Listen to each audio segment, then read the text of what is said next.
Okay, so there's been all this background work. The texts were written, they were copied. Translators have had to figure out, okay, which copies are we going to use, because they're all different from one another. Once they figure out which ones they're going to use, they go on and have to say, okay, where are we going to put spaces, where are we going to put punctuation, where are we going to put vowels. Once they've done all that, then we get something like this, where it's translated into English. Now again, this is scholars' best guess. There's lots of things that they don't really know where these spaces were supposed to go or where the punctuation was supposed to go. It's their guess. But now, once that's done, then we've got to interpret it. Okay, we're going to be reading this in English. What does it mean? Now that we've gone through all these stages, what does this mean? How are we going to interpret the text? I'm going to contrast two different approaches. One is what's traditionally called the devotional approach. And by devotional, I mean Christians who approach the text by asking, what does this mean for us? Right? I'm going to contrast that with the historical critical method, which asks a different question. The historical critical method asks, what did this text mean for the people who wrote it? Now these are completely different questions, right? If I read the Gospel of Matthew, I can ask myself, what could the author have meant? The people who first read this, that Mark gave a copy of this to, what might they have understood this to mean? That's one set of questions. Another set of questions is to ask, what does this mean for me?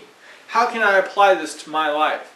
If I'm a Christian, I might ask, what does this mean for the church in general today? Or if I'm Jewish, I can ask myself, do I believe that Jesus was the Messiah or not? And if so, what does that mean for me? The devotional approach asks those kinds of questions. What does this mean for us today? The devotional approach often assumes, and not always, but it often assumes that the text is divine in origin, that there was divine inspiration of some sort behind the text, that either God wrote it or God... Some people have an image of the Bible being written like God's whispering in the ear of the author. Those who assume that it's divine in origin often also assume that it's perfect, that the message is perfect, the meaning is perfect, and also that it's consistent, that there are no contradictions, that whatever Mark says, whatever Matthew says, whatever John says, all those texts jive with one another, and there are no tensions, no contradictions, no problems. So the devotional approach, again, usually asks, what does this mean for us? And often assumes that it's divine in origin, that it's perfect, and it's perfectly consistent.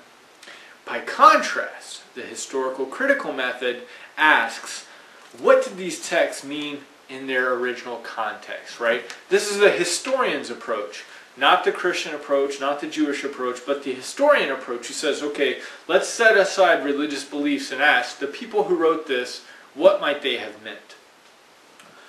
Some of the aspects of the historical critical method, historical critical scholars read the books of the Bible individually. They would read the Gospel of Matthew and interpret it as the Gospel of Matthew. And then they might look at the Gospel of Luke and read the Gospel of Luke. They read each text individually.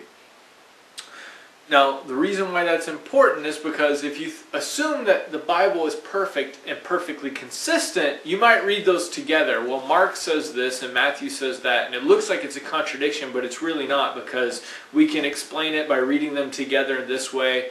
The historical critical method says, no, don't try to reconcile any tensions or any differences. Read the book by itself. Read the Gospel of Matthew and see what the Gospel of Matthew has to say.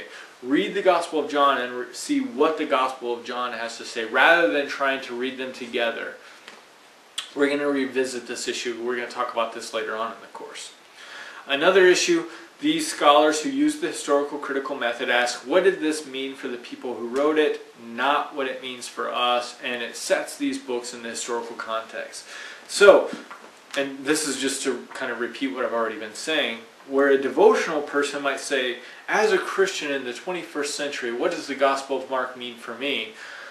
The historical critical scholar says, I don't care what it means in the 21st century. In the first century, in Palestine or in Rome, wherever this was first written, what did it mean to those people? So what's the ancient context? What was going on in the Roman Empire in the first century that might help us understand what's happening here? Next, I say the historical critical method sets aside devotional assumptions. Now what that means is that scholars who take the historical critical method don't assume that the Bible is perfect, don't assume it's divinely inspired, and don't assume that it's internally consistent or perfect.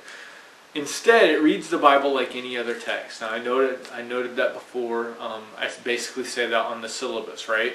If we were reading the Odyssey or the Iliad or Shakespeare or Moby Dick, we would read it as a text in its historical context, and we wouldn't assume from the beginning that it's perfect or divine.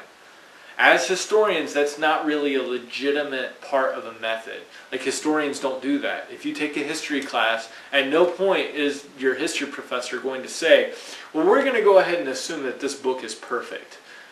That's not an appropriate historical methodology. Now, because in this class we are going to be taking the historical critical method, we cannot assume that the Bible is divine or that it is perfect. We're going to read it like a historian would read it, and read it like we would read any other historical text. Alright, that's a lot of information here. This is some of the basics. Again, what we've covered today are these texts were written, when were they written, they were copied after they were written. After they were copied, they had to be sorted through the different copies, and then translations were made. There are lots of difficulties with how we translate. And then last, once it's translated into English, how are we supposed to interpret it? And in this class, we're not going to interpret it using a devotional method. We're going to interpret it using the historical critical method. Alright, that's all for today. Go ahead and see the instructions in the daily assignment section, and good luck. Take care.